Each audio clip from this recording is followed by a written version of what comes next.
Assalamualaikum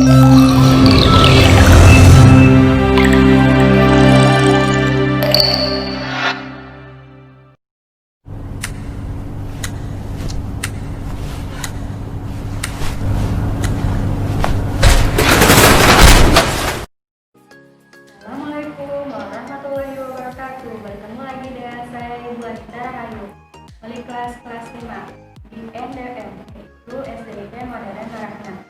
Hari ini kita akan membahas tema 1, subtema 1, yaitu tentang organ gerak hewan dan manusia. Sekarang kita membahas subtema 1, yaitu organ gerak hewan. Sebelum belajar, marilah kita berdoa. Berdoa dimulai. Bismillahirrahmanirrahim. Rabbi zidni ilman warzuqni fahman birahmatika ya arhamar rahimin. Amin. Semoga dengan berdoa kita dapat pemahaman yang baik dan dimudahkan dengan segala urusannya, terutama dalam pembelajaran. Dan sekarang kita mulai ke selanjutnya pembelajaran ya. Tapi sebelum dimulai, Ibu mau kasih semangat dulu ya, yaitu tepuk ciki boku.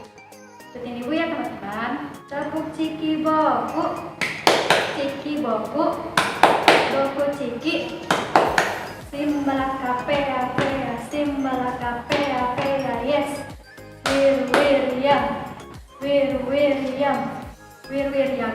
Wiryam bum bum cap bum cap wiryam bum bum cap bum cap ciki ciki cik wek ciki ciki cik wek dum tak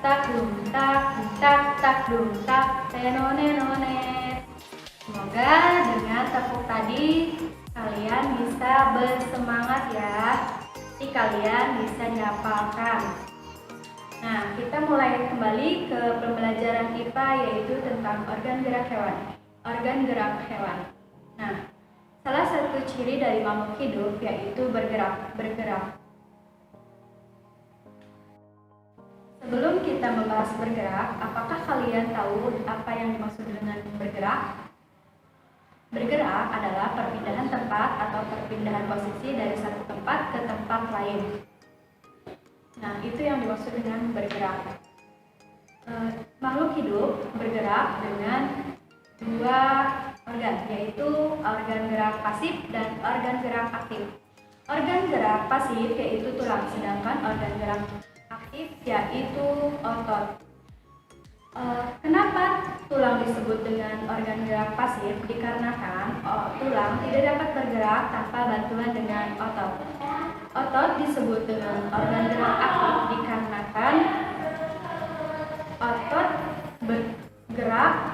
otot membantu tulang bergerak untuk bergerak. Otot dan tulang tidak dapat bergerak tanpa bantuan sendi. Jadi saling berkomunikasi ya teman-teman, antara otot, tulang, dan sendi untuk bergerak, berjalan, melompat, dan berenang. Seperti itu ya teman-teman. Untuk hewan dibagi menjadi dua berdasarkan tulang belakangnya, yaitu vertebrata dan invertebrata.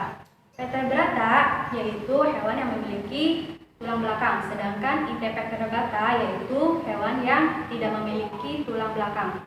Salah satu contoh dari hewan vertebrata yaitu kelinci, gajah, ular, dan lain sebagainya. Sedangkan contoh dari invertebrata yaitu cacing, kupu-kupu, dan serangga. Oke teman-teman, yaitu selanjutnya fungsi dari alat gerak kelinci. Kelinci memiliki kaki untuk bergerak, yaitu dengan menggunakan otot. Tanpa adanya kaki, kelinci tidak dapat melompat. Sedangkan ikan menggunakan sirip dan ekor untuk bergerak. Jadi, setiap